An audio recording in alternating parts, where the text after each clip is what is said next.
फरात, 1 मिनट रुकना। मुझे तुमसे एक जरूरी बात करनी है।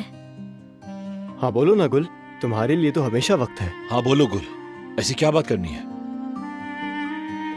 कह रही थी कि बारान भाई और भाभी को फिर से मिलाने के लिए हम क्या कर सकते हैं? अब क्या मतलब? इसमें हम क्या कर सकते हैं?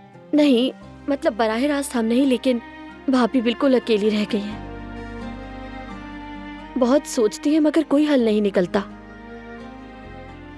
भाई नहीं मान रहे हैं ना? ऐसा ही है। भाभी को खुद ही रास्ता ढूंढना होगा कि उन्हें कैसे मनाएं। यानी उन्होंने कहा है।